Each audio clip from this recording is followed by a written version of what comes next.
Hello, everybody in podcast land, and also on YouTube. I'm James. I'm David. I'm Riley. I'm Sarah. And this Hey. is the Carpool Critics Movie Podcast, where today we are discussing Jonathan Demme's 1992 classic, The Silence of the Lambs. Spoiler alert. And I have to tell you, this was one of the most iconic box art movie covers at the video store when I was a child. Oh, yeah. It Totally. looked, my eye kept going to it. I was like, I don't really want to watch that movie, but I want to look at the box. Indeed. It's scary. And who's the woman on the is that, Jodie is that Foster. Is that Jodie Foster? Yeah, man. Just, They like blew out her face like crazy. She was I just exposed. No, it's just her natural skin color. They just put makeup on her the rest of the time. She's actually a Smurf. the Yeah. death's It's like head. they just got some random child. It's It just kind of does creepy. look like a child. Yeah, yeah. They got the death's head moth over top of her mouth. Yep. With the little skull on it. Wow. The only other cover that comes to mind from like way back when that haunts me similarly is It.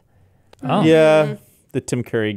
Yeah. The Tim Curry one? Oh, yeah. Not the other one? Well, it didn't exist when you I don't even remember good what one? the poster looks like. It's just all white except the letters It. Good which is are red. debatable. That's a highly debatable thing you just said. The concept. It's better. I like it better. Anyway, we're talking about The Silence of the Lambs.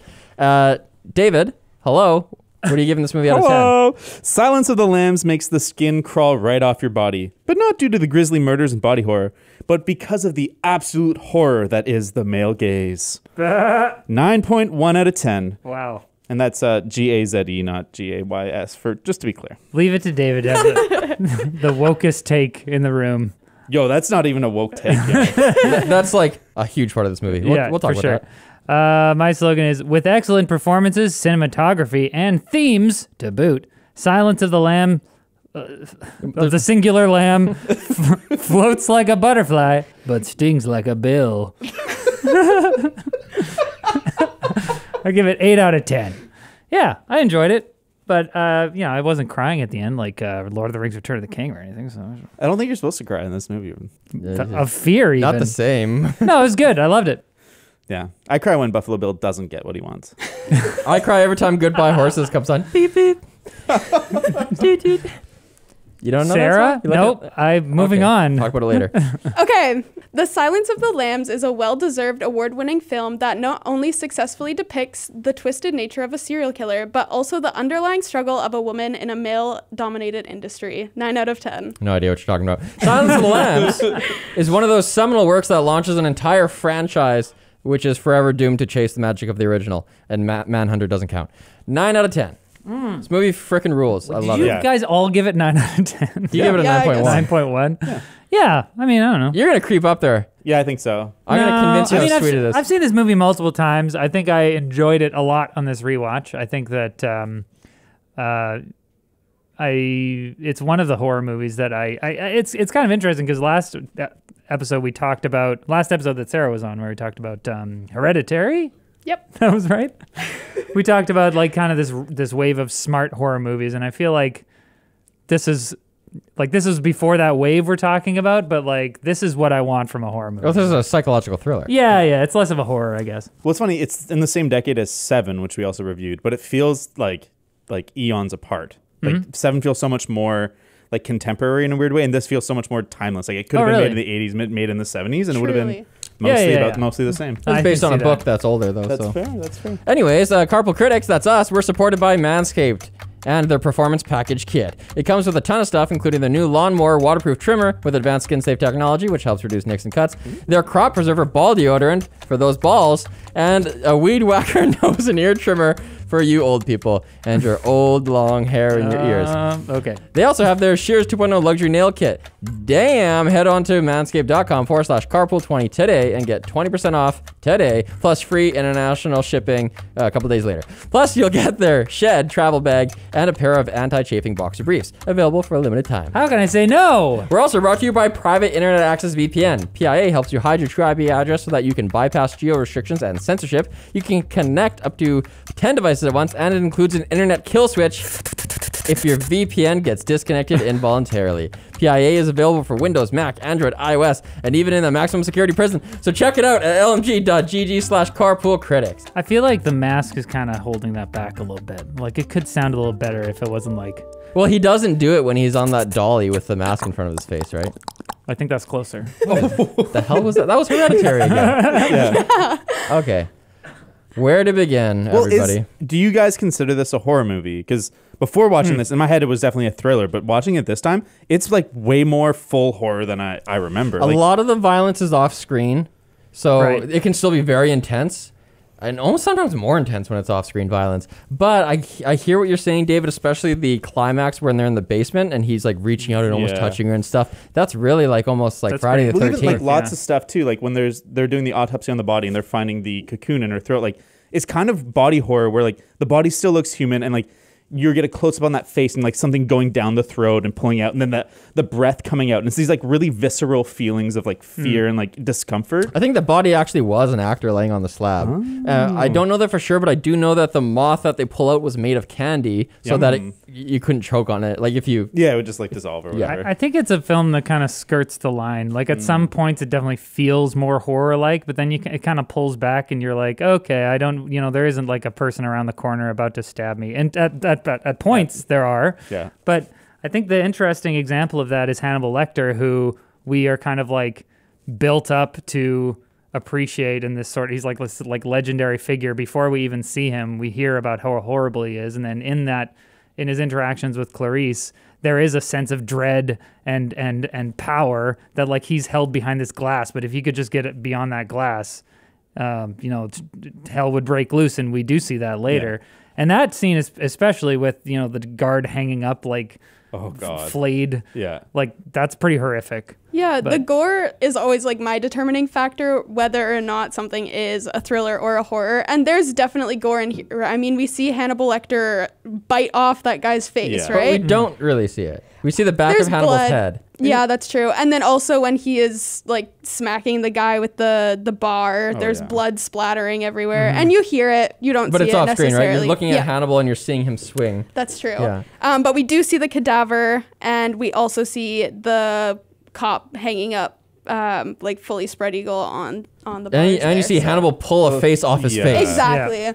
Yeah, it's like I feel like it's horror because like there's a masked cannibal who eats people. So like to me, like that alone is like that's it starts to fall within like horror. If you're having trouble remembering all of these things that we're referencing, let me remind you with the synopsis. That part of the podcast. Promising FBI agent in training Clarice Starling is sent to ask for the help of the brilliant psychiatrist and incarcerated cannibalistic serial killer, don't forget that part, Dr. Hannibal Lecter. Lecter agrees to assist Starling in tracking down Buffalo Bill, his former patient and current serial killer who cuts large chunks of skin from his female victims. But in return, Lecter forces Starling to reveal personal details, including the fact that due to childhood trauma, instead of counting sheeps, she counts screaming lambs. Not quite. Buffalo Bill kidnaps the daughter of a senator, bringing national attention to the case and to Lecter, attention that Lecter's psychiatrist, Dr. Chilton, uses to leverage fame for himself. Lecter reveals Buffalo Bill's real name in exchange for a transfer to better accommodations. There, Starling confronts Lecter about the fake name he gave the authorities, but he refuses to give her any more information other than the case file. Later that evening, Lecter escapes from his cell by slicing off and wearing a guard's face, while Starling pores over the case file and realizes one of the victims knew Buffalo Bill. While piecing together clues like some sort of detective, Starling stumbles upon his lair and after a tense confrontation involving night vision, shoots him dead. Later, at the FBI Academy graduation, Starling receives a phone call from her old friend Hannibal, now in the Bahamas. He assures Starling he has no plans to pursue her before excusing himself. He's having an old friend for dinner. It's Dr. Chilton, because he hates him. Yeah, I think it's a great ending. I like the open-endedness of it. Yeah. Where, Hannibal's still out there. Yeah.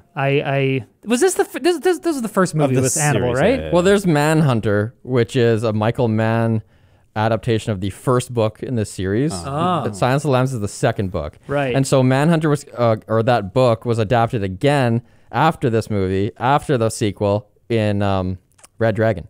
Red Dragon and Manhunter, same story. Right. Yeah. So how many movies did they make overall? Or how many books, how many movies? I don't know how many books there are, but there's Silence of the Lambs, there's Hannibal, which is the direct sequel, then there's Red Dragon, which is the prequel, also known as Manhunter, and then there was another prequel one where he's a kid. Oh yeah, remember that? I don't know. And that there's was the like, Hannibal show as well. Yeah, right. And also about a week ago, they announced they're making a movie called Clarice. So Oh boy, yeah. Why? And Mindhunter shares the same like thing that it's based off of. Manhunter? Yeah. Of like like FBI Mindhunter. Mindhunter. Yeah. Yeah. Of like FBI agents talking to serial killers to get Right. into the mind of. This Right. is a thing that has been done a lot, and Silence of the Lambs still remains one of the better ones. It's so good. I It's- mean, yeah. I was,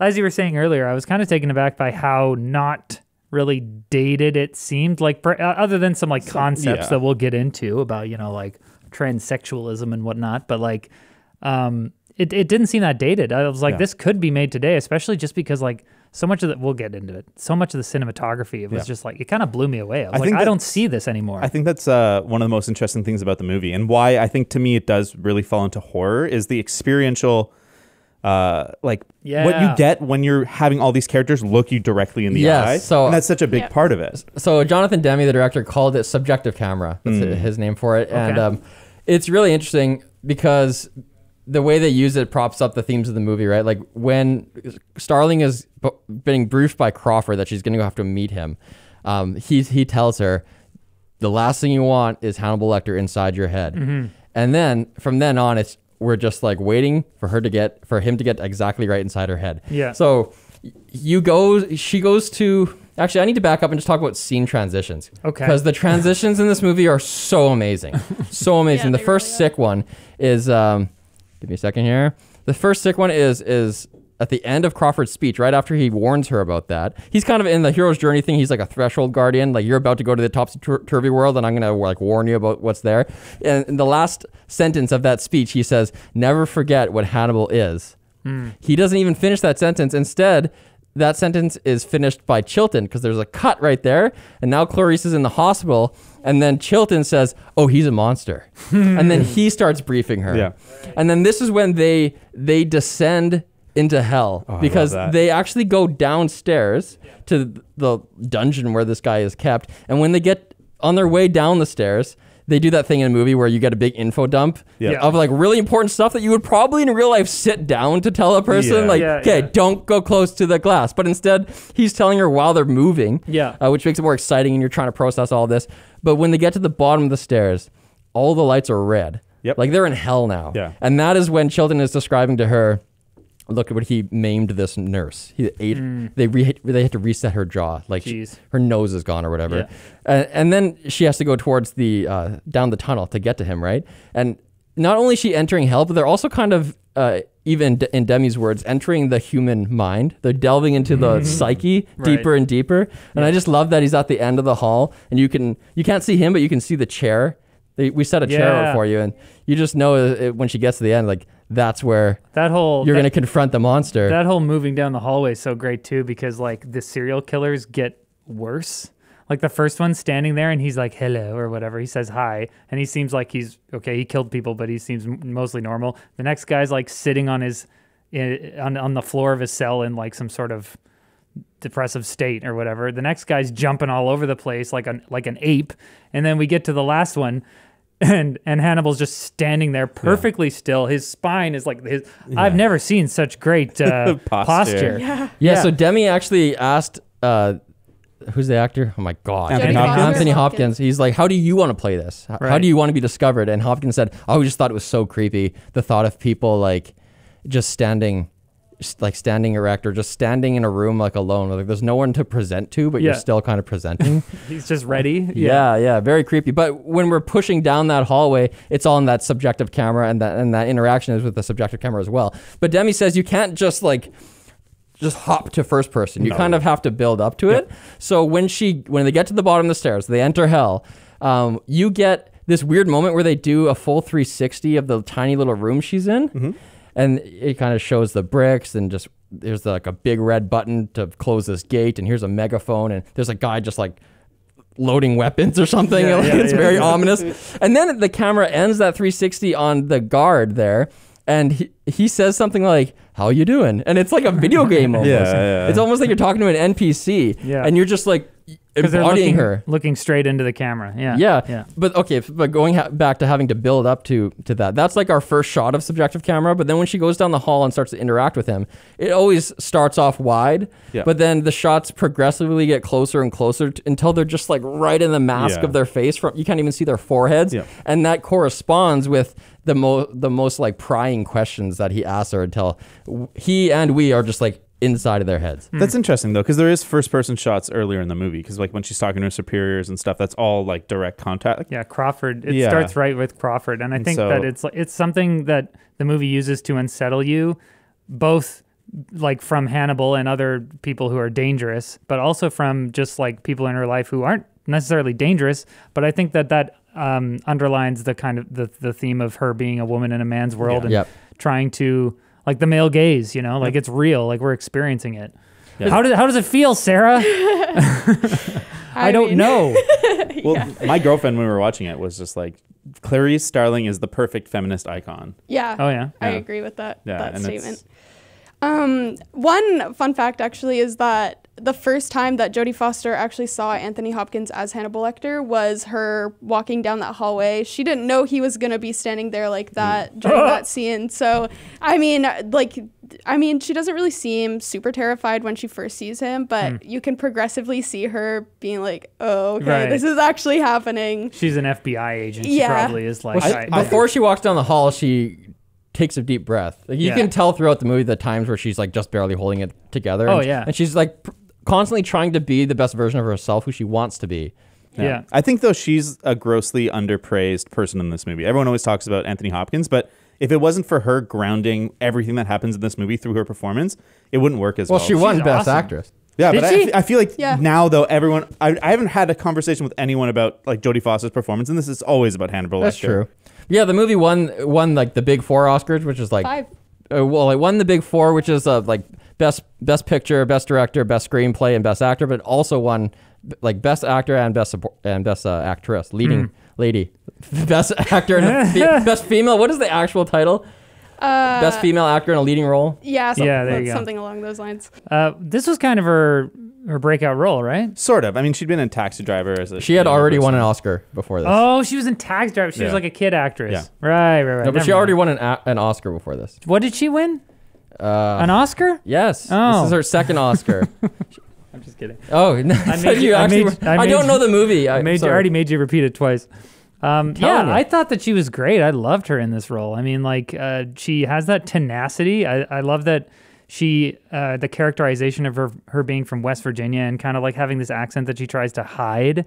And then he detects it and like copies her accent and like brings it out. It just places her as like, we know from the get-go that she is this woman in a man's world trying to be strong. She's like out on their like training course by herself. She comes back to the academy and everyone's training there, but she's out doing stuff by herself. She has something to prove.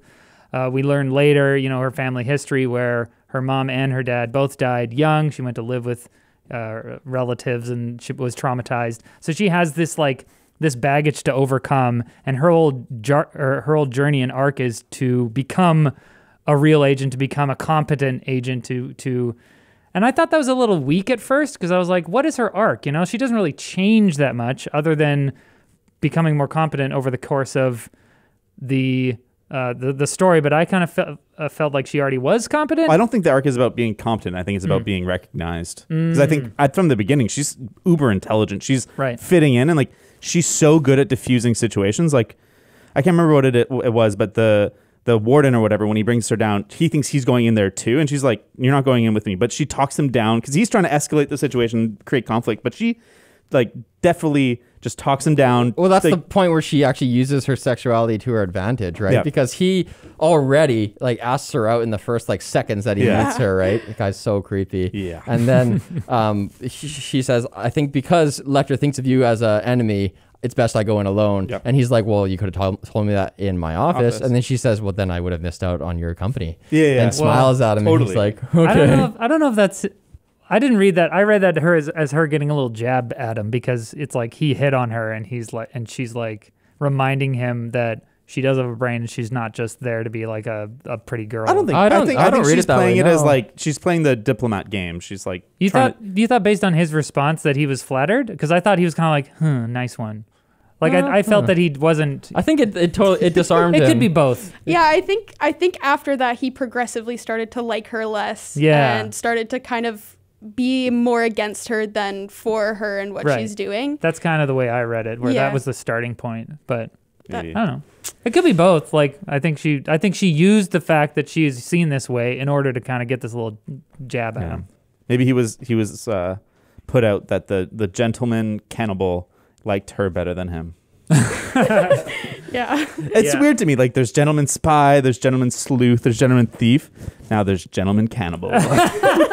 I mean, yeah, I guess so. He is a gentleman, isn't he? I mean, like he's a gentleman who eats people. Well, and it's so interesting. Like they do. I mean, they do an incredible job. The fact that we talk about this character and like he's so part of like pop culture this many years later, but he's so fundamentally unlikable. But they create a line where he won't cross. He won't cross the line of sexual assault. And if anyone does, that's too far. He's going to kill you. Oh, what? He's not uncouth. That's not a cute. Where do they say that? Well, he kills the prisoner that jerks off on Yeah, her. he kills Miggs. Or He's so incensed Yeah. at the sexual assault. Is that talks why him he into kills it. him? It's not explicitly stated that it's the sexual aspect of it. He just thought that Miggs was like, it was a discourtesy and it was rude and gross that he did that. Yeah. He never explicitly says This like, is the I don't sec- dig yeah. sex stuff. But I guess it's entirely possible I missed that. I feel like the scenes with Anthony Hopkins, I'm just like so entranced by his performance. I feel like sometimes I'm like not. I miss lines and stuff because I'm like just like studying his face and like the way he portrays this character is just so great. So I totally could have missed that he mentioned that. I don't Like think it's the him that implica- mentions it. It's someone else that mentions the it. implication you're saying is that he killed Miggs for the impropriety of. That's Well, right. and like he wasn't really that helpful to Clarice until that happened, and he's like, "Clarice, come here," and then he like gives her an info dump because she got assaulted. Yeah. And I found that a weird weird- thing about him, but it works because you're like, "Oh, he's okay. He's totally okay," and like he's kind of like the other male in the movie. You're like, "Yeah, he's fine." Yeah, it's an interesting dynamic that we like him, right? Yeah. It's almost like aspirational. It's like there's aspects of him that you want to be. Like, wouldn't Totally. you want to be as civilized and cool and draw as good as him and like have that cool accent and be so smart? Like, Yeah, I think it's the competence, it's the power that is attractive, I think, where we respect him. We might not like him as a person, but we respect his competence. Well, this movie totally is one of the reasons why I don't know if you guys had this, but I knew a bunch of people that were like, I'm totally a sociopath. Because they were like, I'm trying to be like, I'm super intelligent. I'm like above it all. I'm so smart. Yeah, and and then sometimes you I- identify as a sociopath because of like people like Hannibal Lecter. And it's like, what? And sometimes I feel like eating people. all Just those look aspects of his character, though, even though those are benefit or the good traits, values, Yeah. they all play into how terrifying he is too. Right. Though. Yeah. 'Cause Totally.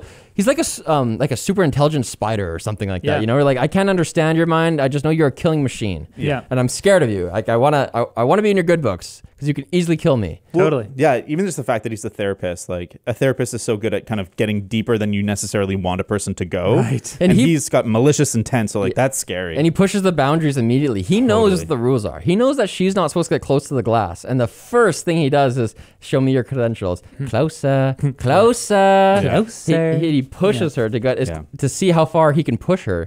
To Yeah. see what her limits are. I Yeah. think a really good example of like the kind of character that Hannibal Lecter is, as well as like the relationship he has with Clarice, is when after Hannibal leaves, disappears, so to speak, Clarice is walking through the FBI with her friend, and she's like, "Oh, aren't you scared that Hannibal Lecter is going to come after you?" And Clarice is like, yeah, he would consider it rude. Like, it kind of just like shows you that he is more of a courteous serial killer, or he likes her. He kind of relates with her over the fact I that think he has principles. Well, Yeah. it's an interesting idea because he's not. I mean, you said he was a gentleman cannibal, but like, he's not a gentleman in the sense that like, a gentleman is nice to everybody, right? He's less of a gentleman, more of like a principled human who only extends courtesies to other humans that he also comes to respect. But we don't really see him be discourteous to people. Like even the guards he kills, he's kind, and like he peacefully sits back and has Well, like but- his thing. Oh, that's I don't know if manipulation. you wouldn't call that courtesy because he kills them. But I guess, I mean, like, is anything he does like really kind or courteous? Like, Well, I think he helps He loves the Clarice. appearance of it. But I think that's why the character is so interesting, because Clarice is a special That's case. fair. She comes to talk to him, and most people that he interacts with, he's like, "You are ants to me. I'm a predator. You're prey. You're nothing. You're not actual real humans." It's kind of like, I mean, it's like this concept in Dune. Because James got me on Dune, I'm going to relate it to Dune. Yes. In Dune, they go through this like pain trial process called what's it called, James? Oh, I was looking at my notes. Is that when Timothy Chalamet puts his hand in the yeah, box? yeah, the thing in the box. Oh, yeah, that I part. really, But anyways, box? the the ink Jabbar or something? the Gom Jabbar. yeah. Gom The Jabbar. Gom Jabbar, where you put your hand in a pain box, and it just like the pain gets worse and worse and worse and worse and worse. And if you can withstand the pain without bringing your hand out of the box, then you are deemed a quote unquote human by the people who do it. And Paul, the main character, leaves his hand in the longest out of all of them. So he's like, oh, he's more than human. But anyways, Anthony Hopkins, Hannibal Lecter kind of does this process where, Clarice comes and talks to him, and he tests her, right? He wants to know about her personal details, and throughout their interaction, he kind of like gains respect for her. So then she ascends to this level where he's like, I won't consider killing you. At the That's end, fair. he says, I have no plans to pursue you. Do you For now. Yeah. Yeah, Dinner's always coming every day. Do you think that when she offers him the deal, he actually receives that kindness? Or do you think that he's immediately like conniving how to take advantage of it? Well, it's not kindness per se. But Well, she's making a deal, but it's like a pretty good deal to like go to a prison where she'll be able to, I mean, she's lying about it too. yeah. Like, what do you think he's receiving at that point? Because I think like that's a turning point in their character, like their relationship as well.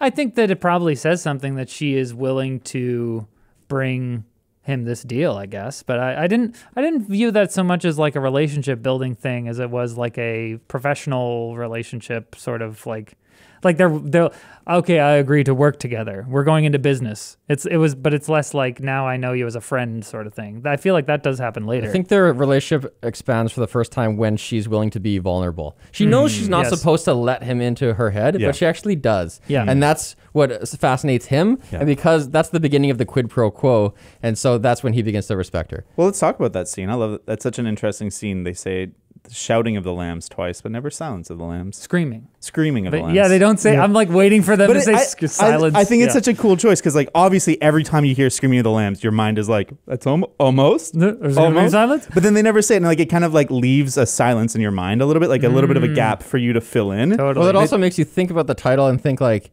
oh, that's actually like her arc. That's what she's going for in this movie, is trying to silence the lambs. Right. totally. Right.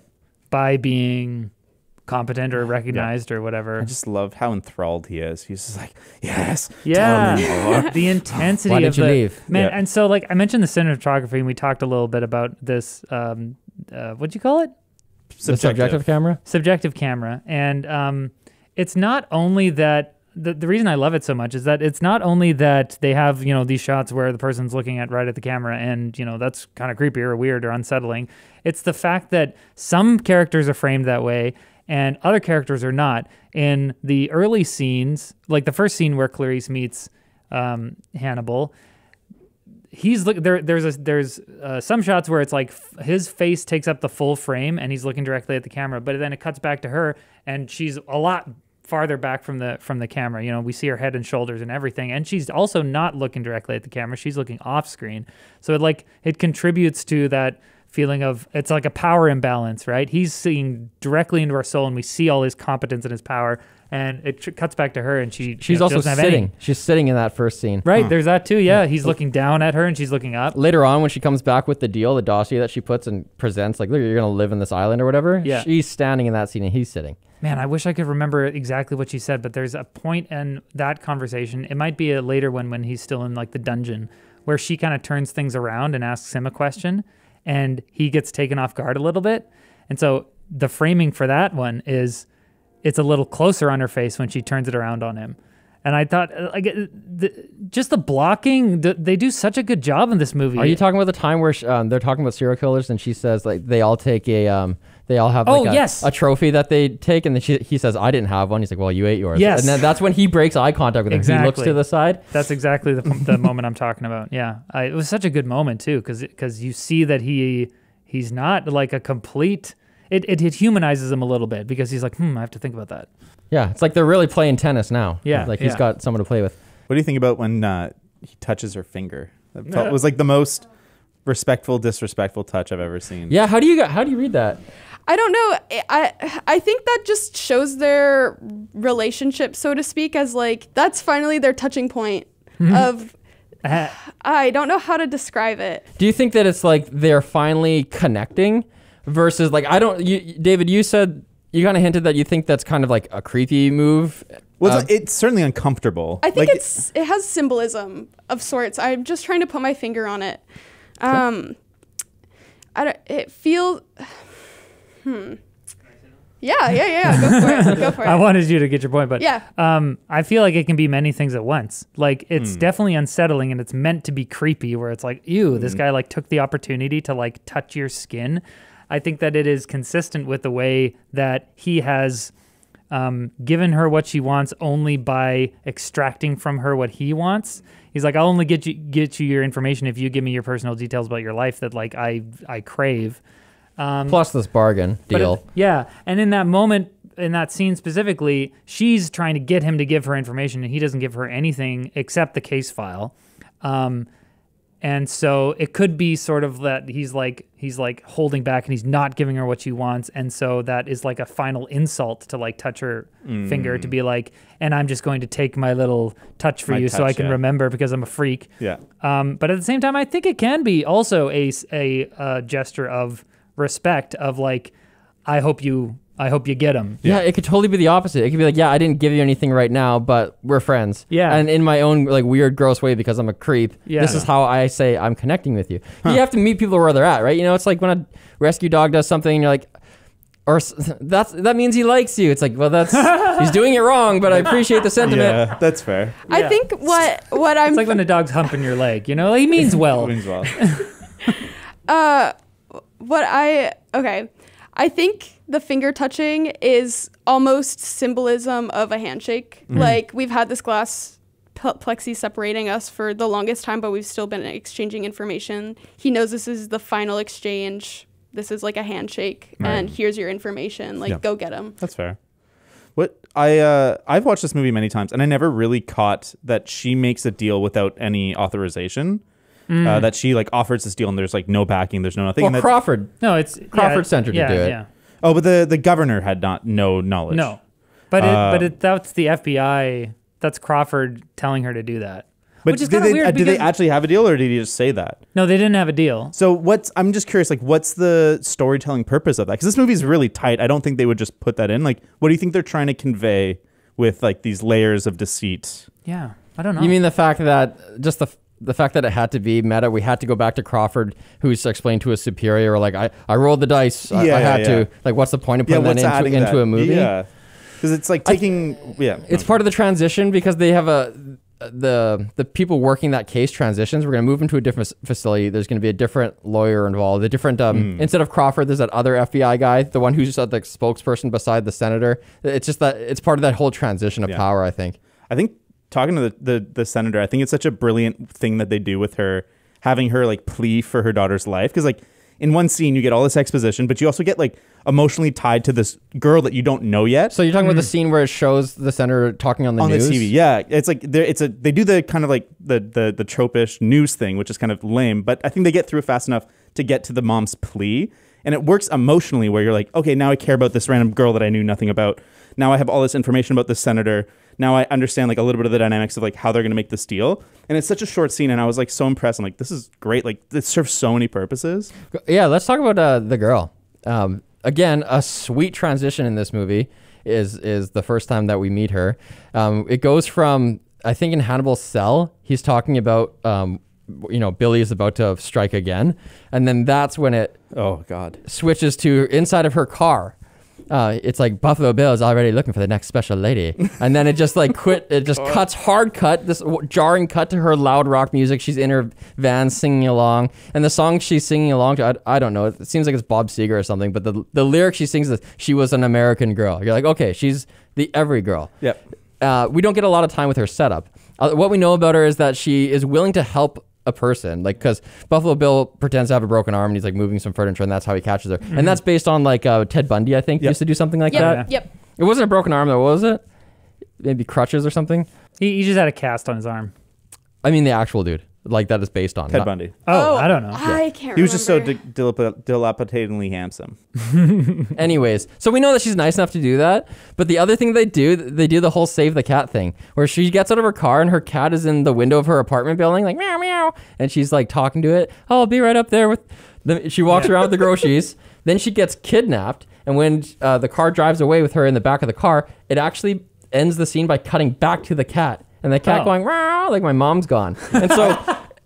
We just get that extra, like, how can we make this character, how can we make people care about this character or like this character with very little screen time? Well, animals like her. She likes animals. Yeah, I guess so. And they have to really invest into her because later on she's going to threaten to kill a dog. Yeah, exactly. So you need to double down on your investment in likability. That's interesting. I mean, it didn't really occur to me to think about whether I should like her or not like her. You know, They do that all the She time. was just an innocent girl. You know, It's like in Gladiator at the beginning, there's like a part where the dude just like sees a robin or a bird land on a branch, and it's like, oh, he just made eye contact with this bird. Like, why? Right. It's just, because you're supposed to like him. I think he's tender. I think what I love most about that kidnapping scene though is how like believable it is. It's just like, oh, like, can you get in the van like that? And he just like pushes her into the back, and like you see nothing. You just hear the whacking, and you're just like, I would do that. Like, if I was helping someone load a couch into a car, I would just, fine. Like, it's a little weird, but like, I'd get in and do it. Yeah. But he uses these words that is almost like a red flag to all of us. He actually says, can you get in the truck? Like, can you get in the car? Yeah. And everyone's just like, no, don't. Stranger danger. Never do that. So she kind of has to like atone for that sin, right? Yeah. I would definitely get in the van, yeah. But at night, it would probably be a little more hesitant. And like a weird dude. I don't know. He does present pretty normal too. Like when Clarice first goes to his house, he does. He seems like whatever. Just well, his voice is maybe weird not though. there. But I thought what are your size 14? No, but that's like a scene in when she first arrives, and he's just like casual and like kind of. It's when he's starting to like pick up on the weirdness. Well, she's starting to pick up on the weirdness that it starts to be weirder. His voice, man, it's so weird. I swear I'm not a serial killer. Is that guy in anything else? Oh yeah, he's been in a bunch of stuff. Okay, you look that up while okay, I'll look it up. About the clues that get dropped when Starling's at the door. Well, first of all, sick editing and filmmaking. Oh my God. Little twist when there's that build-up. You think they're storming the house, and they finally come to the door, but it's a different door. Yeah. Great. And it's Clarice at his door. That's right. And and what he says, she's like, "What's your name?" And he gives a fake name, but the fake name he gives is the same initials as his real name. Yeah. So she already has probably picked up on that, right? Yeah. That scene was awesome. Just the difference between the noise and the chaos that was happening inside of the house and then the silence of the FBI creeping up on this house, and you're like, oh, they're finally going to get him, and it's the wrong house. Yeah. And then Clarice goes to the actual house, and you're like, uh-oh, what's going to happen? Is so high. It's like a deafening silence at that point. You know how like if the room is so loud and then suddenly there's a silence, everything seems like hyper loud, the silence seems loud. It's like that. And then it serves to just like give you this baseline tension. Like immediately you're like zoned in because it was also loud before. I'm super into that scene and that buildup. How do you guys feel about the moth landing on the spools? I found that like a little too much. Little on the nose? Little on the nose. So that's the third clue. Because she gets the name, like the initials thing. And then after that, she's describing the girl she's looking for, or the lady who used to live there, and then he goes, "Oh, is she a big fat lady? Is she a big old fat lady?" Yeah. So she knows, like, okay, that's probably something he would say. Yeah. And so I thought the fact that it's the third clue and they're kind of escalating, that I give a pass. It definitely like tells you straight up, like, well, I mean, obviously we know, but I mean, we get the feeling that if you were Clarice, you would know at this point, definitely by the time the moth lands on the thing. But like, yeah, like you say, I think it had built up to that point, so I thought it was fine. She also needs a strong enough reason to pull her gun on him. That's true. Totally. And then it starts the chase. There's also a butterfly portrait on the wall beside her. But I don't think she turns to look at it. No. There were 2 moments where I kind of felt like that, where it was just a super obvious, like, audience clue in, this is what's happening. It was the moth moment, and then also when the pen was left beside Hannibal Lecter, and you're like, oh, yeah. Obviously he's going to take the pen, and they Okay, do like but 4 he doesn't zooms. take the pen, though. He takes just a little piece off the pen. But this is what I'm so confused. How the hell did he get the pen? He's strapped in. Never known. We do not know.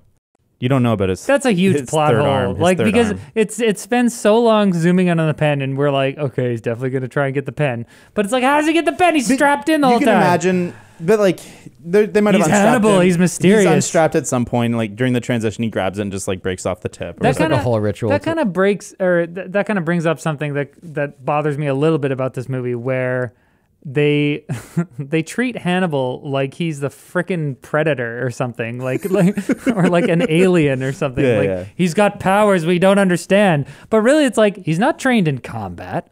The only thing that makes him creepy is the fact that he eats people. Like, why were these guards like bust out? Like, Yeah, but he can also make you kill yourself just by whispering to you all night. yeah, well, that guy was already a psychopath. He was unstable. You know, it's like, fair enough.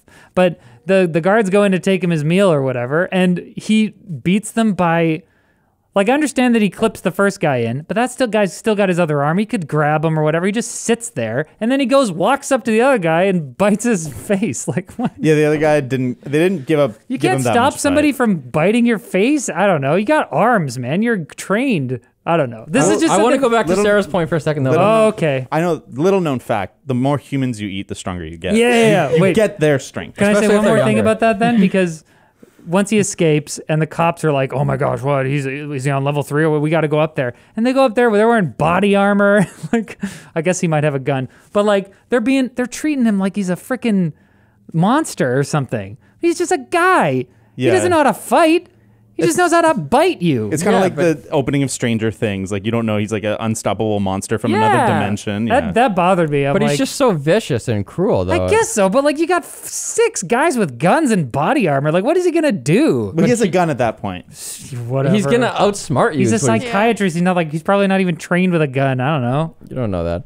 Anyway, Sarah, you were talking about things that were kind of like too on the nose and take you out of it. Yeah. I wonder, I mean, this movie's not that old, but there's a couple things in this movie where I thought, that's a little cheesy, but this might have been the first movie to really do that.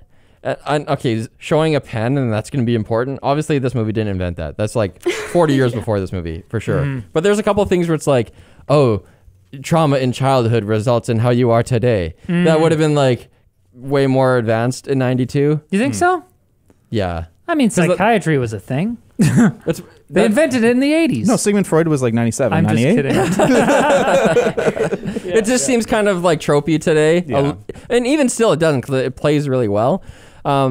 But the other thing, at least with the pen, they kind of double down on it where they do the second, like, way tighter zoom on it. You're like, okay. It If they made just me mad, honestly. That's like the Oh. one time I was just like, why are you zooming into the pen so many times? Right at the beginning of the movie, they say to Clarice, you're not allowed to bring in any sharp objects, no pens, no pencils, soft paper, those kind of things. So you already know. But I think I watch too many movies now where you're supposed to be observant of the small things. Christopher Nolan. Yeah. And it's just like right in your face, so you're like, Yeah. I get it. Okay, now I get it. No, but I think for me, when they did the shot at first, I'm like, okay, obviously. But then when they zoomed in even more, it was like it redeemed it. I was like, Oh, okay, really? now you're off the hook. That's Okay. interesting. It's like the Family Guy knee joke. It's like it's funny, and then it's not funny, and then if you keep going, it's funny again. Yeah. Yeah. Yeah, I'm kind of in the middle, I guess. It didn't really bother me per se. I think that's maybe because I was like, is this an artifact of the times? Like, is this Yeah. something that wasn't like a huge thing people were doing where they were like, pay attention to this because it'll come around later. I think the key thing it does to subvert it, though, is that he doesn't use the pen, is he actually has broken off a piece of the pen and uses that. Right. And I think that's the way that it subverts that trope slightly. Okay, I want to talk about themes. Big theme of the Yes. movie. Would you guys argue with me if I said that it's identity? I would agree with you. I think it is identity. Identity and transformation Right, are the of two course. big themes from what I've noticed. Obviously the butterfly, but I think that like the obvious thing to say is that, okay, the killer, James Gumb, wants to transform himself into a woman, or he thinks he does anyways. I think it's really interesting how they bring up that he's not a real transsexual. Like he thinks, and I'm saying transsexual because that's what they say in the movie. Yeah. Okay. He thinks that's what he is, so that's what he's pursuing. But obviously the theme is there because he's trying to change. But I think that I almost called her Jodie Foster. Starling. Yeah, Clarice is also trying to change, to get away from this screaming of the lambs trauma that she has. She's trying to change her identity from being this weak woman that the entire world sees. She's not weak, but like that's how she's perceived, and she wants to change her identity to be this like competent agent. It breaks down a little bit for me when I try to bring Hannibal Lecter into it. He wears a face.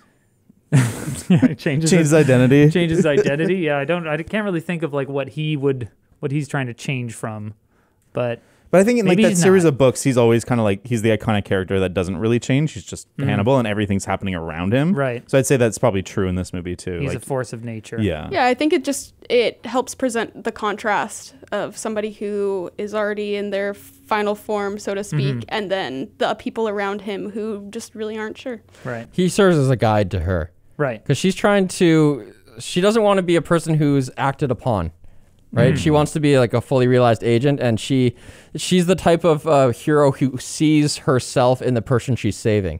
She's saving a woman who was acted upon, and she wants to save her and not be, the fact that when she was a kid, she didn't have much control and she couldn't save this lamb, right? So she's trying to save this girl who is the lamb. And when she goes to save her in that basement, that lady, her name is Catherine, she's screaming at her.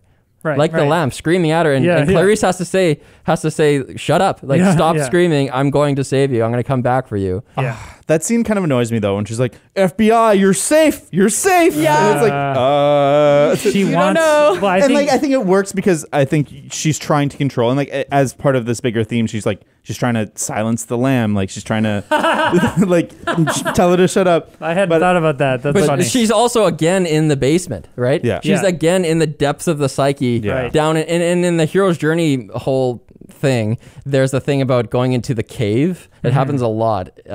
What is it called? Approach to the inmost cave. It happens in the climax. That's where you go in, and you need to apply all the learnings you've acquired. You have to apply everything you've learned through the movie so far to win, and that's what she's doing in this scene, in a literal sanctum. Man, there's a lot of like good visceral shit in this movie, like little details.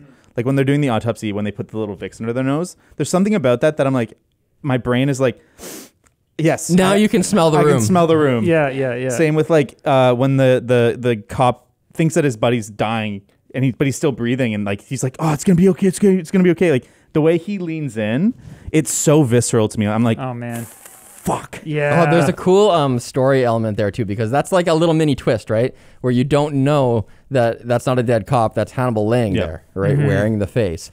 And the movie needs to convince you, because you can, like on a rewatch, you can tell that's like pretty obviously Anthony Hopkins. Yeah, but that's what I was so confused about. I was so confused until he sat up in the ambulance and peeled off the face. I was like, it's Anthony Hopkins. Like I can see his face. Like it It didn't bother me this time. Oh, really? Yeah. But can you tell? I wasn't paying attention to that. I was like I think my eyes were busy. But here's looking what at the this. movie does to totally screw you is there's this whole there's the cop on the radio who's like trying to get back up, and then there's like the rookie cop who's comforting this downed colleague, right? And the guy on the radio is like, talk to him so he doesn't die, keep him going. And he literally yells to Buddy and to the whole audience the words, it's Jim Pembry. It's Jim Pembry. If you had any doubt in your mind, the character lying on the floor is Jim Pembry. Right, so he just brainwashes everybody watching. Yeah. So we don't suspect that it's actually Hannibal. Totally. Well, and even just like the way that he panics when he gets or like not panics, but like kind of has the jerk when he gets the mask on. Right. And you're like, oh, that guy's like really struggling. Like, will he live? Will he not? Oh yeah, what he does is like they put the oxygen mask on him and he starts to convulsing, shaking. So everyone's like, oh my God, we need to get him out of this building and into a car right away. Right, Yes, right. you do. Oh, that's so smart. smart. Yeah, and that's so interesting. Yeah, peels it up. That's a good moment. Yeah. And they have an awesome build up to that too, where they do this again like a double build up. They're all in the elevator, Yeah. and they notice the blood dripping out above. Man. So then they do a branch there where Hannibal's moving. Well, we don't know it's Hannibal, but he's moving to the ambulance. Everybody's in the elevator. All the action's intense there, and then it switches. Like now, the things that you thought were mundane in the ambulance, now they really matter, and that's where the danger is. Yeah. Yeah. Well, and I love too because like there was only 2 cops, and this is the 3rd body, and it's like, oh, what's that other body that we saw before? And that's kind of like it's a clue that Hannibal is missing because there's more. Or there's less bodies than there should be. More bodies than there should be. Yeah, who did they think that body No, there's was? not. There's 2 cops in Hannibal for 3, right? The first cop is hung up like a Christ angel or whatever. We see him. The first body is what we think is Jim Pembry, but it's actually Hannibal. Yep. The third body is dressed as Hannibal. Yeah, So exactly. when they find But when they identify, when they see his face yeah. and it's not Hannibal, then although that character's face would be cut off because that's actually it Jim was, Pembry. yeah. But I guess they don't get to Jim the Pember. guy. They don't get to the body on top of the elevator until The other ambulance is Pembry's- left. It's on the road. Right. Yeah. Yeah, that's You kind of find out that the person on top of the elevator is not Hannibal, and then you see the girl run to the phone to like call them, and by that time it cuts to Hannibal in the ambulance taking the Gotcha. face Good. off. okay. love Yeah, it. that makes more sense now. Crazy build up, and the panic too that you feel during those moments is just like, where's Hannibal? Yeah. They found Hannibal. They didn't find Hannibal. Hannibal's It's alive. such a weird sense of relief in a weird way because the movie's really tied you to Hannibal. Yeah. So you're kind of cheering for him. You're like, good job, dude. You got out.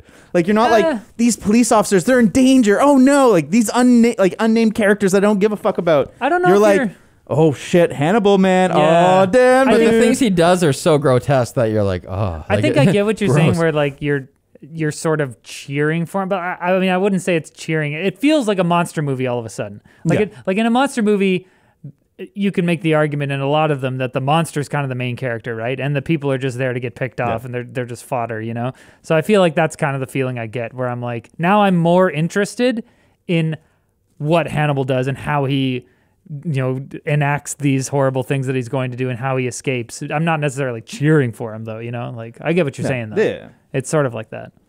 Gotta say, though, shooting him in the leg, shooting a body in the leg, is that standard procedure? He's not moving. Put your hands up. He didn't respond. One in the leg.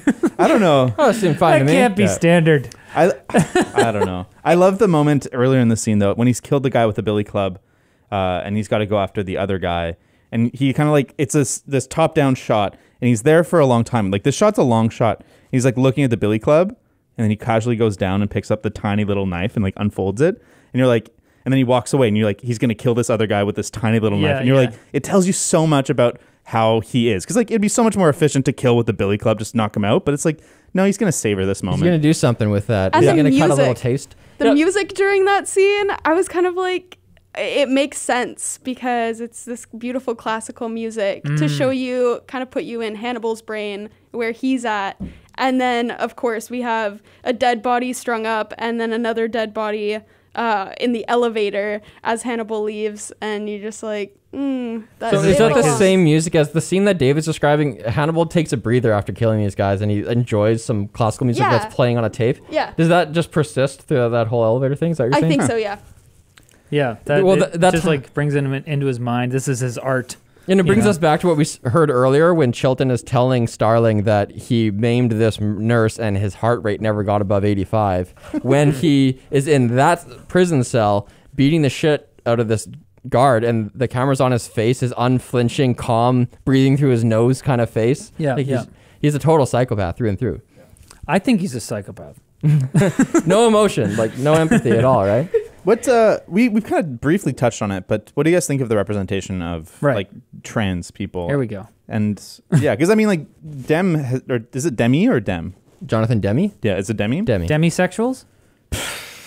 He said that the character's actually not trans. He's just so disgusted with himself that he wants to get as far away from. Well, that's what all Hannibal that he says. is. Yeah. Is that what Hannibal says? Yeah. I think that's what Demme also said in an interview after about like that's how he perceives it. It's not a trans character. It's something else. I mean, in my limited and totally ignorant view, I think the movie is kind of insulated from being accused of being transphobic because of that little out they give themselves.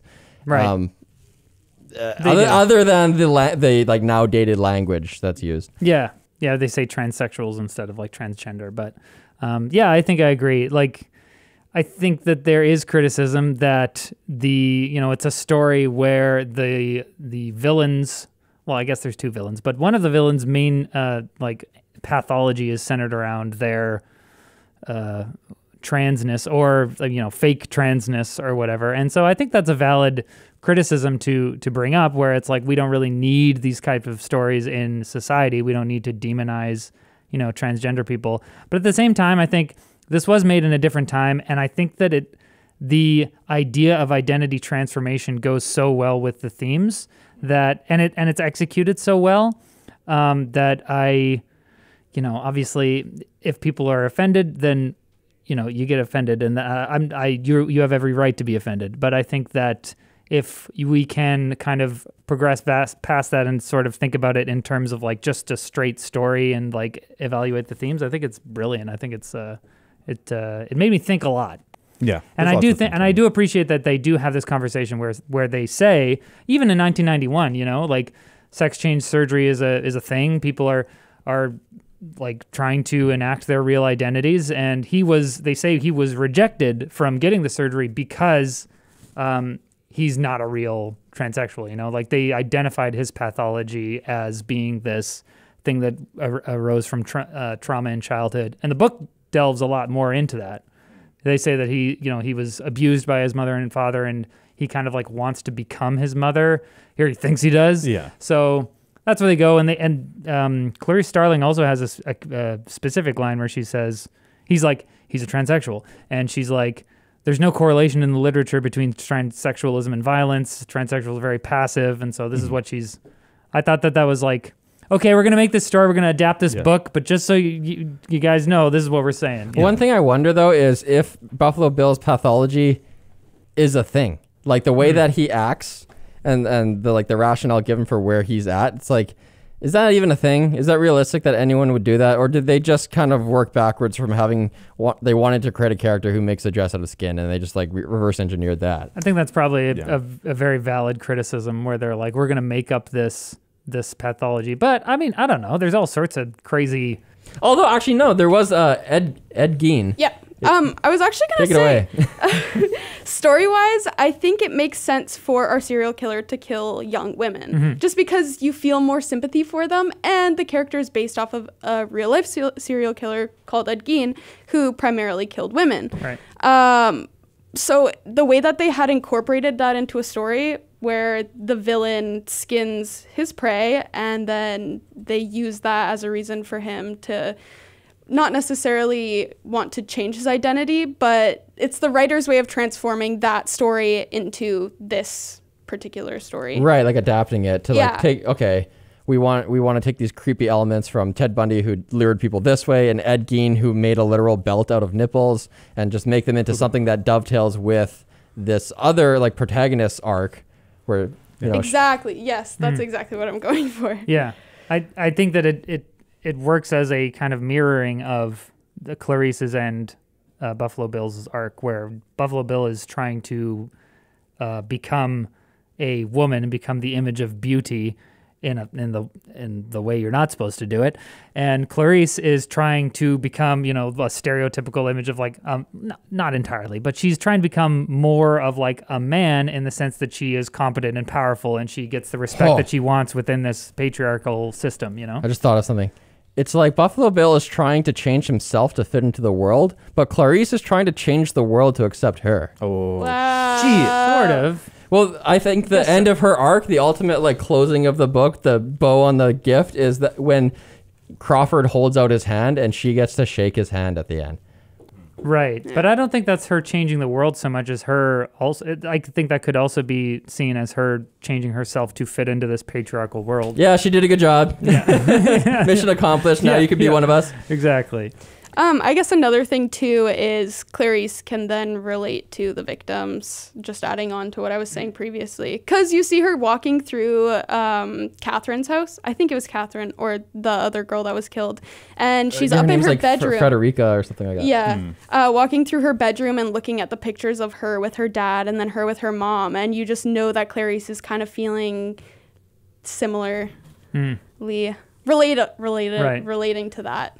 I'm trying to think of like ways that Hannibal fits into the identity theme, and I think that he might just be there as sort of a unfixed or a fixed, unchanging sort of like point to compare with these other characters who are actively trying to change their identity. Like he is a cannibalistic murderer, psychopath, and despite the fact that he is, this sophisticated, intelligent, professional person, he can't change that core aspect of his identity, and he doesn't even really want to. So I feel like that could kind of tie into it. Yeah. But he does accept her. He does accept her, but that's not a changing of his identity, right? It's almost like validating her new identity that she's wanting to, where she's like, I'm competent, look at me. I'm going to be a good agent. I'm going to do the things that will make me feel better about my trauma.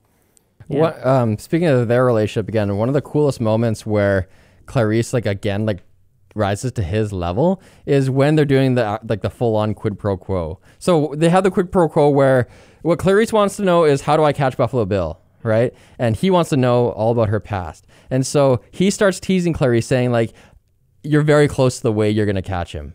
Like, you're already right there. And she's like, how do I catch him? And that's right when he's like, quid pro quo. he's so like, close. like, why did you leave? Like right. Why did you tell me with the lambs, right? So he leaves her hanging at the highest tension, right? So but then she starts to describe the story of why she ran away. And then right before revealing the most critical part of her story, she says quid pro quo, and he's like, fuck. And she leaves him hanging. No, it's a really, those scenes where they're like quid pro quoing each other are lovely because they feel like fencing matches.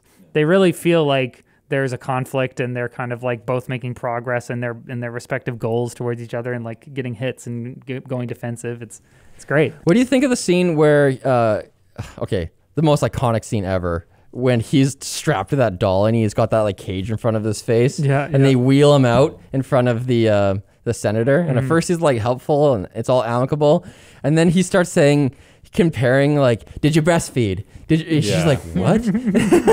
He's like, when you have a phantom limb, someone with a severed limb can still feel it. Yeah. When Buffalo Bill kills your daughter, where will it tickle you? She's like, get this animal out of my face. I bet your nipples are real hard from all that breast milking. Like why do you think he did that? Just for a power play? Maybe to get a rise out of her. Yeah, I think that I feel like one of the things that the movie shows us that he craves is personal details and like diving into people's psyche and like disturbing them at a base level. I mean, he was a psychiatrist. It's a brilliant characterization for him because he unsettles us so much because he's able to dive into like our psychological weaknesses. And so, I think he like feeds off it. And then when someone can attack you at that level, if they then praise you, I think that's where you get like a weird like dependency. So after he does that to her, he says, oh, by the way, love your suit. And it's like, whoa, like it's just like a creepy, crazy, awesome line. But but I think that goes back to the same kind of treatment that he would do to Starling too. It's like, I can completely manipulate you. I can crack you wide open and go to like the deepest core that just like scares the shit out of you. Yeah. And like, don't even let people near me because I can just like drive them mad with thoughts. But then if I signal that I'm your friend, well then now like you're in the palm of my hand. The movie does such a good job of like balancing him being like a reasonable, intelligent person to have a conversation with and being this psycho animal who is like, you do not want to get anywhere close to you unrestrained. They balance these two identities so perfectly. He can be you can be having a conversation with him, and he's a little creepy, you know, when they're talking about the case details or whatever. But when he's talking about the case details and he just kind of goes into psychiatrist mode, he's like, "Oh, his pathology is this, and blah blah blah. What do we covet, Clarice? Like it begins. This is where it begins. What do we all covet?" And you know, he's just having a regular conversation, and then the next moment he's just kind of like, "Your nipples are gonna hurt, aren't you?" Ooh, that gets me going. It's like you really want him to be your professor, but not your TA.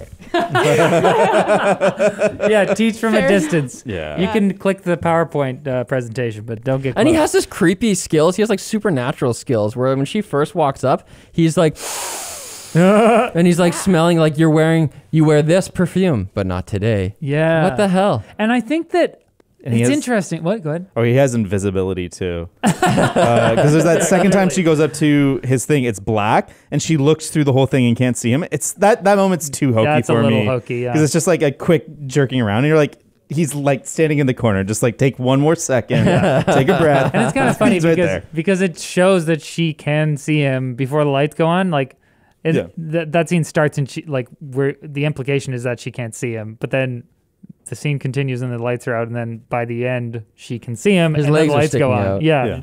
She's like, "Oh, there he is." I'm like, what do you mean? Like, he was there the whole time. He said was that silly. he based the role off of HAL 9000 from 2001: Space Odyssey. Really? Yeah, his delivery, because he wanted to be like an emotionless killing machine. That's really cool. And you can see it in his delivery, Yeah. especially when he says, he's like, "What did Mig say to you?"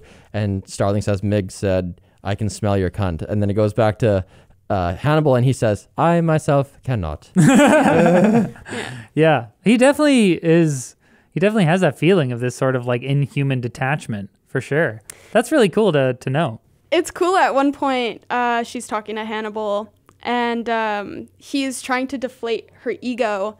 And she says, "That sounds like something Miggs would say." Oh, and that yeah. was the perfect like snapback, because he sees Miggs as an animal, and that makes him feel like an animal. I was searching for that quote earlier when trying to demonstrate like why when she like gives the back and forth to him. That's all. Yeah, Yeah. exactly. It makes him feel more human and less monster. Yeah. Yeah. Brings us closer to him. I like the dynamic between Crawford, Hannibal, and Starling in terms of why did they send you here? Because right away Hannibal picks up on like, oh, that badge expires in a week. Like, you're not real FBI. Why did they send you in here? Just like because you're a girl and they want to like trick me somehow. Yeah. And then she feels like belittled because she's like, why don't you just recognize my competence? Yeah. I'm here because I'm the right person to be here. Everyone is just like just talking about her being an attractive woman, and that's it. But then later on, she learns from Crawford that like, yeah, you did send me in here for a purpose other than like you didn't tell me the full story. Right. And then so she actually feels self-conscious about that because she thought that Crawford's like her ally. Yeah. And then that's also underlined in the scene where they're at the funeral, and he says, "Oh, this, you know, we got to talk about the details and the case details, and it might like unsettle some people or whatever." And they go into the other room and leaves her there. Oh yeah. The implication being that, you know, this is too crazy to talk about in front of women. And so then she is hurt by that, and she brings it up in the car, or he asks her in the car back. He's like, "Hey, you weren't, that bothered you, didn't it?" And she's like, "Yeah, it did." Well, he's saying like, I just did that. I'm blowing smoke. I did Yeah. that to manipulate him, similar to what she did to Chilton when she. Yeah. Right. But she says it matters, because matters. the other cops look Yeah. up to you how to act. Yeah, I found that scene was really well done and nuanced yeah. because like he's using her femininity, he's weaponizing her femininity to get what he wants from this guy. Right. And like, yeah, it's great. Yeah, and that it's so suffocating, that scene. Yeah. Just like from her perspective, looking around at just this room full of like Angry taller, local cops. not even angry. They're just like lame. They're just like Yeah. basic ass men. basic bitch cops. Another scene kind of like that too is when they believe they have the address to where Buffalo Bill is, and they're flying. And he's on the phone with Clarice, and he's like, "Oh, we have a lead. We know where he is." And she's like, "Okay, I can make it there." And he's like, "No, we don't need you, but I'll remember, like, you're the reason that we got this." Right, and right. she's like, "Okay." Thanks a lot. Because you just know, assumingly, that they're going to completely cut her out of the picture Right. in whatever the news and whatnot. But then you feel fulfilled afterwards because she's the real reason that they found Buffalo Right, Bill, and she was there before they I was were. confused. How did they get his name? How did they get James Gum? Like he explains it on the plane. but I It was had like, to what? do with the fact that he would have applied at 3 different Oh. surgery hospitals. Right. and Which is they- a clue that she got anyways. That's right. Yeah. Do you guys notice after Clarice shoots Buffalo Bill in the window, like it shows like the window bursting, there's an American flag leaning on like a blue hat. And it's like this, I interpret it as this really weird pro-police image. Oh, I thought it was an army hat. Wasn't it? Ar- I think it's an army blue. helmet. It's like blue. Was it? Yeah. Or was that just like the daylight? Because I thought it had like the camo, the net covering, like a World War II helmet. Let's find out. I don't know, but I did notice lots of swastikas in his. Yo. There's Yeah. a quick camera pan over his quilt, like on a bed that has 2 swastikas on it. And there's some like Nazi propaganda posters around his house. And he also too. has American flags in there, though. So I saw somebody, I watched some video essays, and like one of them was talking about how much detail there is in the background of these scenes. And there is a lot of like subtle anti-American imperialism stuff like that, where it's like a mixing of the American flag and a swastika. I wonder if that comes from the book. Maybe. There's always more in the book, right? And I found that this is, especially in the exchange, the climactic exchange between Hannibal and Starling, where they're talking about the Silence of the Lambs story, it's so much more literary than most screenplays.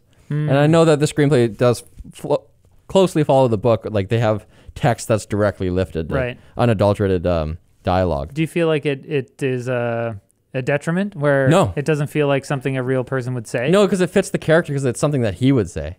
Because he's a well-read person. Oh, you're saying he's that? articulate. Okay. I thought you meant like when she's telling the story of seeing the lambs and grabbing one and running and stuff. Because I was like that. Yeah, that might seem literary, but it didn't seem to me like it was something somebody wouldn't say. It seemed natural. Yeah. It just you know how he talks, like, with your good bag and your cheap shoes? You seem like a rube. You're like, what the hell's a rube? Yeah, what is a rube? I still don't know. I still don't know what a rube is. We I gotta still we gotta find out. In the meantime, I'm going to tell you like 3 or 4 little male gaze, like feminist things that they use, like imagery in this movie. A country bumpkin. Continue. The first shot, the literal first shot of the movie is Clarice running uphill. And then On behalf of women everywhere. she's in the woods, right? And then she starts to get run closer to the institution, the buildings and stuff. And then there's like crowds of men running by her, and they all look at her. Yeah. Again, when she's at the yourself storage, Yeah. and then she goes to open the door, and at first, like, they're having a hard time opening the door. So the guy's like, "My son will come tomorrow." Yeah, yeah.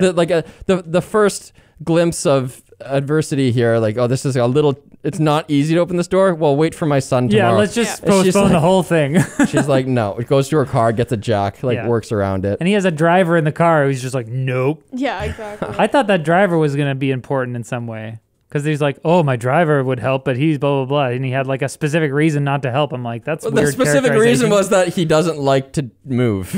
My driver doesn't like labor. Yeah, but like that, I thought that was a weird bit of characterization to include in the movie if it's not going to come back later. Like, could be in the book. and there was like a creepy shot of his driver. Maybe it was just kind of like to throw you off. I don't know. Well, I think it could just be a more male gaze stuff. Maybe. Just like there's just Yeah. more dudes there. She's just kind of always alone. And she's small. Yeah. Yeah, Like she's Jodie just- Foster's like 5'3" or something. Indeed, She's indeed. tiny. Are you going to go back to the elevator? No. Oh, just the when she enters the FBI Academy back from her run. Oh, and yeah. She's walking through the hallways, and then she gets in an elevator, and she's completely surrounded by tall guys in red shirts, and she's like the only one there. It was like such an image. Like, from that, that's the point of the movie where I'm like, okay, she's a woman in a man's world. It's Gotcha. very clear. There's honestly, there's there's lots. like dozens. There's dozens. My one nitpick about that kind of stuff though is part of the montage of the like she's kind of distracted like a little bit later in the movie as she's doing her tactical training.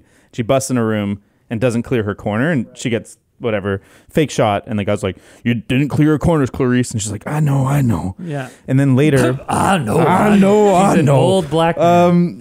At the end, when she's facing down Buffalo Bill, Yeah. she doesn't clear her corners. No, that's kind of weird. Hey. Come on, clear your corners, girl. But that's funny because I noticed that too. But like, I thought that she was obsessively clearing her corners, like because he escapes down the stairway, Yeah. and then she's going down, and she's like checking every freaking corner there is. Yeah, for but there's a little bit. spot where she opens up the door to And her she just room. walks- It's the bedroom with the dress, the skin Yeah. dress, Yeah. and she's like, ah, and then she just walks away from that room. She Oh. doesn't clear it at all. She just turns her back on it. Oh, okay. Yeah. No, I thought it was like the opposite. Where, I mean, I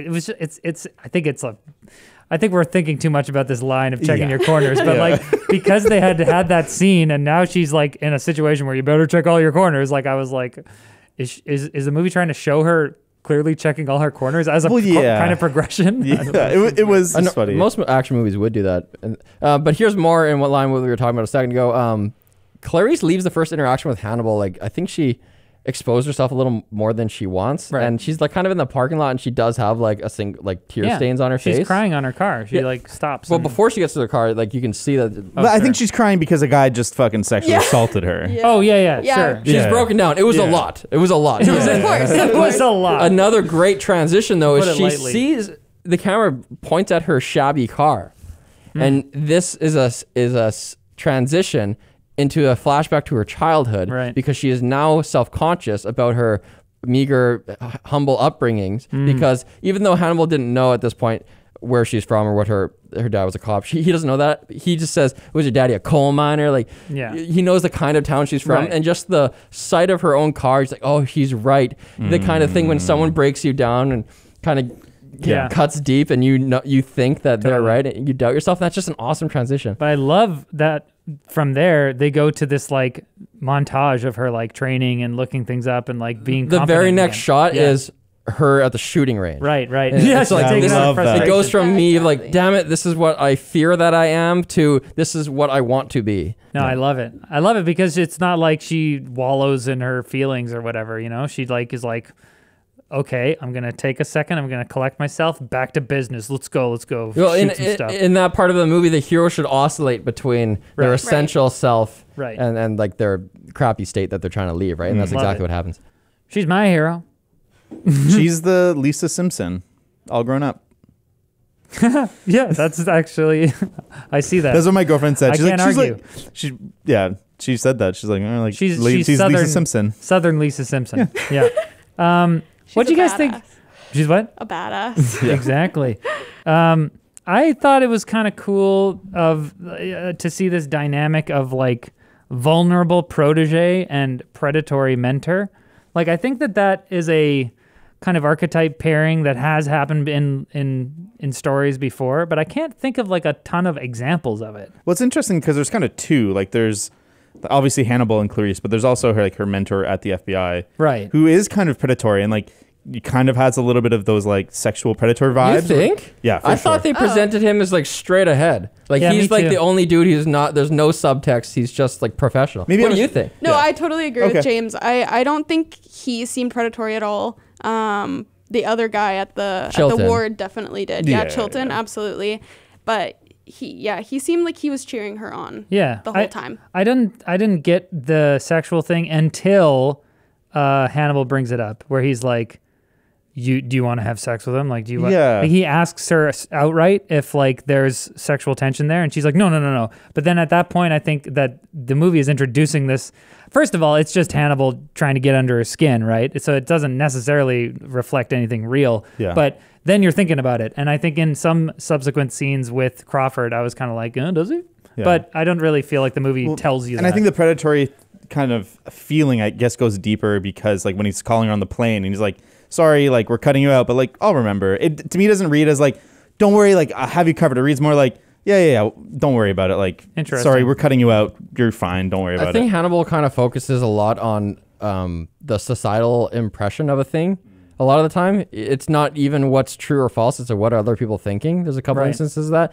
One of them is being like, people will say we're in love because she comes to visit Yeah. him, right? Oh, yeah. They'll say we're in love. Shit like that. Yeah, and I think that so much of like so many psychological ideas are based around what society says about something. Like we have these like archetypes and we have these like pathologies that are based around certain identities and gender roles and all sorts of things, and that all comes from society, right? And it informs our psychology. So I think that's a really interesting detail that he's a psychiatrist and he's bringing up these things about how it's perceived and how society he's not talking about. Well, anyway, you get the idea. But I thought, like, I was trying to think of like, because one of the things I'm thinking while watching this movie is how original is it, and I can't think of off the top of my head other stories with like where the hero has to have a mentor who is explicitly predatory, like who they have to learn from, and they're going on this journey together. They're learning from each other, getting to know each other more. But if he was released, the mentor would like eat the protege, you know? Batman Begins. Yeah. Who, what? Ducard. Like, I'm your protege, Ra's al Ghul? but then I defeat you. Yeah.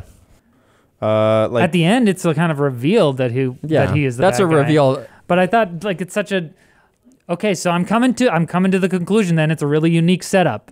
Where I feel like there's other ones, maybe like in a not Wolf of Wall Street, but that type of like a Wall Street movie. Wall Street. Literally, the mentor is evil. But like, is he evil in the way that the protege wants to learn stuff, and the mentor is like teaching them stuff, but at the same time, the mentor wants to destroy them? Fight Club.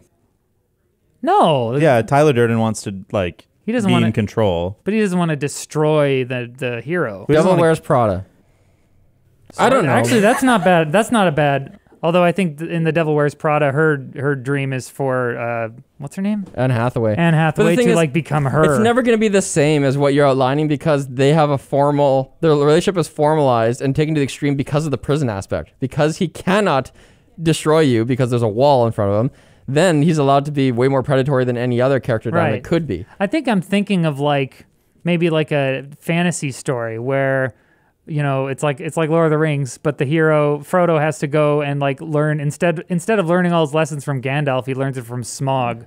You know, Yeah. like I think that would be Or instead of Obi-Wan, it's Right. Darth Vader. that would be like a cool setup because I love this idea that they are enemies. Like he is dangerous. He's not someone anyone wants to associate ever. You don't want to let him into her head. But she goes and one of the first things she does is let him into her head because she has this something to prove. She's like, I am strong. I can take it. I can do this thing that other people cannot do and survive. It's just such a cool idea. I want to see it in more stories. Well, that's why they made more movies. They're just not as good. Yeah. Is Clarice in the other ones?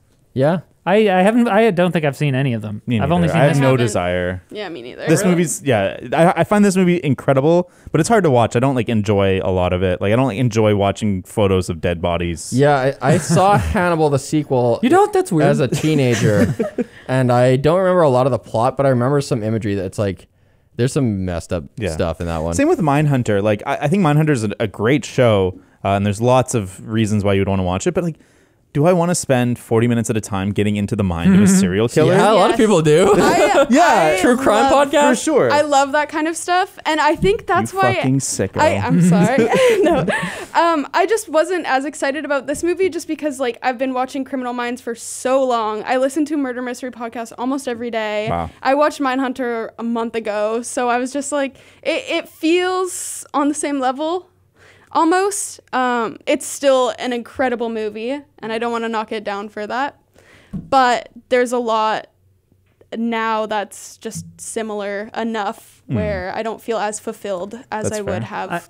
So desensitized. Yeah, exactly. I feel 30% more desensitized. death. I love the idea of like delving into like a psychopath's psychology. Sure. Like I love the questions. I love movies that question why people think the way they do and why they behave the way they do. And a psychopath killer is almost like the ultimate subject for that because you're like, all of us, we go through life following society's rules and being moral, ethical people just because we think that's what you're supposed to do. And this is someone who intentionally has said, I'm against that. It doesn't matter. I'm going to do things that I want to do. And it's like, how do you get to that point? What's the progression? Totally. Yeah. And like a skilled interviewer can kind of get such interesting like tidbits about the human brain. Like why he had to kill women because they reminded of his mom or he was protecting his mom or whatever. Like there's all these weird kind of like little things you can get. I guess like as I've gotten older, I've realized that media really does affect me. And like sitting in like the stuff this dark, I find like it sits with me. Like I'm like, this darkness is like with me and I'm like, oh. Yeah. Not everyone likes this movie. Some people think it was trashy. Like Siskel and Ebert liked it, but Siskel thought it was just like, it was too dark. Siskel's an idiot. No, Ebert's the one that hates video games, so he's the idiot. No, but Ebert came around. He kind of has a... Okay, yeah. Ebert can be reasoned with. Siskel, if you're listening to this, screw you, man. In heaven or wherever you are, screw you, dude. Siskel's alive, isn't he? No, One of them's dead. they're both dead. No, they're not. They've been dead for a while. Ebert's dead. While you guys look that up, me and Sarah are going to talk about how when Hannibal phones Starling at the end, there's a fly on his head. Yes. Yeah, oh he my died. Gosh. Oh, no. Okay, wait. Continue. It's just like the take Yeah. that they had to use because Yeah. there happened to be this Yeah. fly on his No, head. that was brilliant. Yeah. Okay, Siskel is dead. I'm not thinking of Siskel. My bad. Siskel's Siskel and Ebert I don't remember Siskel, but Yeah. Roper, Oh, okay. the guy who replaced Siskel. He's an idiot. Screw you, Roper. Yeah, well, going back to what we were talking about like being embedded in these things and like watching them all the time. Sarah, I think you're going to be really screwed up when you're older. Absolutely. Already am. Are you No. infantilizing her? No, not at all. I'm saying that like that's the reason why I don't watch like these things all the time. Like For your own brain's sake? Like you're Yeah, I afraid think- that it'll well, change you in a negative way? I think that anyone who pretends that like movies or stories or whatever doesn't affect them emotionally is kidding themselves. Like I think, sorry, not saying you think no, that, no, Sarah. it's fine. And we all of our tolerances are different, right? There are some people who can't like sit through one horror movie because they have a mental breakdown. And other people, can watch them all the time, and it's totally fine. But I'm saying that, like, I think the reason that I don't completely embed myself in these things all the time is because from time to time, it's nice to enjoy. But I need those Lord of the Rings in between. Well, yeah, and I mean, like, it's stupid to be like, there's a 1-to-1 ratio of like, if you consume bad media, it's going to affect your life adversely this way. sure. But I think that humans are constantly seeking patterns in our life, and if we put one part of a pattern into our lives that's like a scary fucking serial killer pattern, Yeah. you start to like make connections in your life that are tied to that, and that's like a grounding you have that I'm just like, I don't want that grounding. Right. I want fucking Pixar movie grounding. Sure. I think a good assortment. Yeah, is good. I think I feel like agree. it's necessary to have those highs where you watch Soul or Inside Out or whatever, Sure, and you're yeah. like, yeah, I feel great, man. I feel great about it. I learned something about life. Let's go do something. And then it is. You can't live there all the time. You need to descend into the void. Yeah, you need to enter the abyss Enter the sometimes. void, man. Face the blackness. The innermost cave. Yeah, You exactly. should watch Enter the I have a Void on couple the of rapid podcast. fire things before you Please. wrap this up. That Buffalo Bill nipple that they zoom in on Oh. when he's like It tugging on the looks so fake. I don't It know. looks fake to you? Yeah. Is it because you know it is fake? No, I just. It's a prop. It Oh. clicked with me. I'm like, it looks so fake. Yeah, my What brain part? doesn't The like hole where the Everything. piercing goes in? The areola, like the outside of it. So they just stuck like a thing on weird. top? I don't know how they did it, but that's a fake nipple. Wow. Yeah, it looks weird. It was uncomfortable. yeah. Well, there was no like bumps on it. It was like perfectly smooth. That whole scene where he's kind of like idolizing himself in the mirror felt kind of weird. Would you fuck me? Yeah. I'd fuck me. Because Yeah. because I think it was like I think it was presenting it I as say like that all the time. You know how you have like memes in your relationship? Me and my wife say that all the time. Just say that Amazing. In that voice? all the time. Whenever we're just like, whenever there's like an unflattering, like you look unflattering, like your hair is greasy or you're just being ugly naked. We look at each other like, would you fuck me? in that voice. Yeah, it's in that voice. That's hilarious. Oh my I god. love I'd it. fuck me hard. I was saying that scene is really interesting because it's almost like it was saying that what he was doing is like evidence of his pathology, where he's like obsessed with his own appearance and like looking at himself a certain way and like enjoying himself. And it's almost funny because like in the era of self-love is important and like screw the haters, it was just interesting to be like it's almost like this isn't seen as pathology today. you Well, know? yeah, he should have just been born 30 years later. Yeah, He and would then, have been fine. yeah, he'd be obsessed with like looking at himself, his Be own an Instagram fake pierced nipple yeah. in the mirror. Okay, Instagram same influencer. scene. Mm-hmm. The song playing is "Goodbye Horses" by Q Lazarus. Okay, And you don't know that? Like you don't associate that song with that scene? How about other people here? I mean, I've only seen this movie once. Have you seen the Jay and Silent Bob, like the parody part? It was in Clerks 2, where like Jay does the same thing. He like tucks his dick between his legs yeah. and he's dancing. And the Oh, same yeah. song's playing. Oh no! Oh, in reference to this movie. Yeah. Like I had that cultural baggage. Like when that song comes on, it's like, Oh. that's the Buffalo Bill song. That's that's not a normal song that you put on, Yeah. right? Oh, okay. Back when I was a firefighter, and we used to drive like a long time to go to fires. Like I was a wild firefighter. We drive like to just out in the bush, right? There's this one guy in our crew who was from Vancouver, and everyone else was from the Okanagan. They were way smaller town people. So this guy, he was like. It was back when the word metrosexual was used a lot. He was a hipster. He had skinny jeans. He was othered for all these reasons. And one time, like he put his music on, and he used to listen to like really lo-fi kind of shit. And he put on this song, and everyone in the car had the same baggage as me. We're like, Wait, what? You just putting this song on? Like, you're just putting this on unironically? Yeah. We thought it was so weird. We ribbed him for so long. But now, funny. this shit's on my playlist. This song is awesome. I don't even remember. Like, you I don't have know to the send me song the link either, or Yeah, something. no. I don't remember. Look it Like, up. I can't think of it off the top of my head. Horsies. Goodbye, horses. I'm flying over you. No, okay. One last thing I wanted to talk about was when she cuts her leg on the garage door when she's going into the storage facility. Right. Oh yeah. Why does that happen? So that he can smell her blood. Yeah, I guess so. I don't know. That did seem a bit strange. I mean, I think it. Yeah, I didn't think too much about it. I'm just kind of like, oh, it's dangerous. Watch out. Is it the next time that that Hannibal smells her blood? I guess so. So it's that, and It then opens up also that. it also like raises the danger level. Yeah. Where like Bingo. Yeah, when she's in she- the yeah. She's vulnerable. Yes. Right. She can get hurt in this movie. The sharks can smell the blood. Now that it's in the water. I think that the fact that Hannibal notices it later, that's just kind of bonus. Yeah. Yeah. But I think it's mostly there just to be like, yeah, she can get hurt later. Because he's a shark. Shark Week. He's the shark. What are we He's- talking he's about? the shark of this movie. He has the jaws. Yeah, he is. Yeah.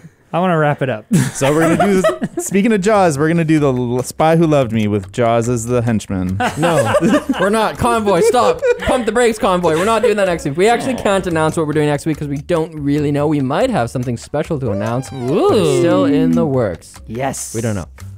But you can tweet at us no matter what at Carpool Critics, and you can email us hello@carpoolcritics.ca. In fact, I would suggest you follow us on Twitter because we'll probably say what's going on Indeed. there first. I don't know if you guys have noticed, but we only post this once a week. It comes out once a week. On Twitter, we post multiple times a week. But if we were sharks, But if it'd we be were sharks, all week. we wouldn't post at all. They have multiple rows of week.